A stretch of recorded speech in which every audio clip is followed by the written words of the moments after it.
ভাইয়া নাও, কি কি করার আছে তোমার তাড়াতাড়ি করো। এই কি বলছো এগুলা? তোমার মাথা ঠিক আছে?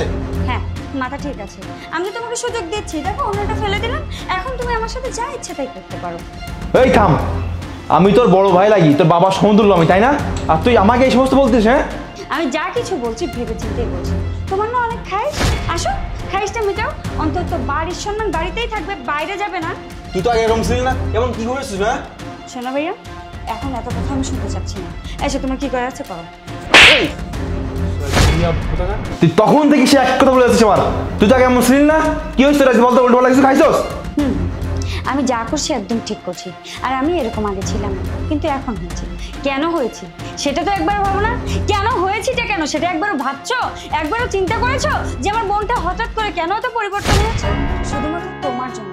তুমি তো এগুলাই চাও তাই না, যার কারণে তুমি একটা কাজের মেয়েকেও ছাড় দাওনি। আরে বাবা, ও তো তোমাদের বোনের মতো, ওর আর আমার এজ গ্যাপ কতই বেশি কম হবে, ও তো আমার ছোট বোনের মতো। তুমি তো ওকে ছোট বোনের মতোই দেখতে পারো, সেই ছোটবেলা থেকে। ওর মা যখন থেকে এই বাসায় কাজ করতো তবে থেকে ও এখানে আছে, সে ওকে সামনে বড় হয়েছে, একসাথে আমরা খেলাধুলা করেছি। আর তুমি তুমি ওই মেয়েটার সাথে এই ধরনের জঘন্য কাজ করতে পারলে ভাইয়া? ছি ছি ছি, আমার ভাবতেও খারাপ লাগছে যে তোমার মতো দুশ্চরিত্র একটা ছেলে আমার ভাই। ও মর্জিনা তাকে ভুলভাল বুঝছে, তাই না? আসলে কি জানিস তো, ওদের মধ্যে ফকির না, টাকা খাওয়ার ধান্দা, তোর কাছে নিচে টাকা খাবে, এই জন্য তোরা এইগুলো বলছে। তুই এগুলো বিশ্বাস করিস না, একদম সব মিথ্যা এগুলা। কি আমি ভুল বুঝছি? আমি তোকে ভুল বুঝছি? শোন, মর্জিনা আজকে এই বাসা ছেড়ে চলে গেছে, আর ওই বাসা ছেড়ে যাওয়ার আগে আমাকে সবকিছু বলে গেছে।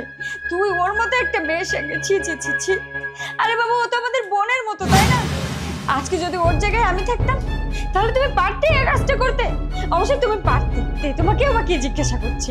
ওর মতো একটা মেয়ে, অসহায় মেয়েকেও যেহেতু তুমি ছাড় দাওনি, কিন্তু দুদিন পরে আমাকেও ছাড় দেবে না। আমি তোমার মতো দুশ্চরিত্র ভাইয়ের সঙ্গে এক বাসায় থাকতে পারবো না। আমি তো এইটাই বুঝতেছি না যে বাবা মা আমাদেরকে এই শিক্ষা দিয়েছে। কই না তো, বাবা মা তো কখনো আমাদেরকে এই শিক্ষা দেয়নি। তাহলে তুমি কিভাবে এই কাজটা করতে পারলে? তোমার কি একবারও বিবেক সাড়া দিল না যে এই কাজটা করা অন্যায়? না না বোন, তুই দেখ এমন করিস না।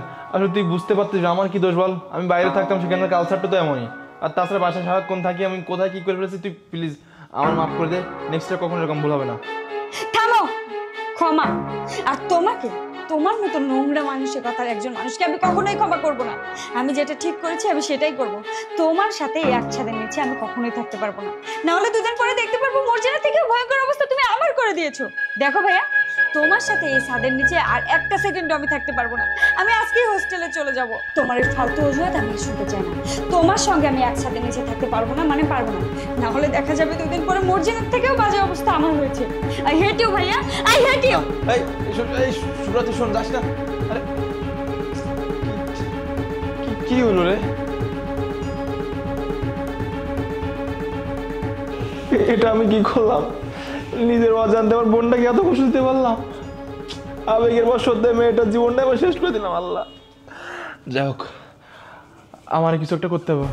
মর্জিনার কাছে গিয়ে আমার মাপ চাইতে হবো, নাহলে উপর আল্লাহ আমার ক্ষমা করবে না। আমার বোনটা তো কখনো ক্ষমা করবেই না। আল্লাহ, তুমি আমার মাফ করে দাও। আমি মর্জিনা আজকে যাবো, এখন।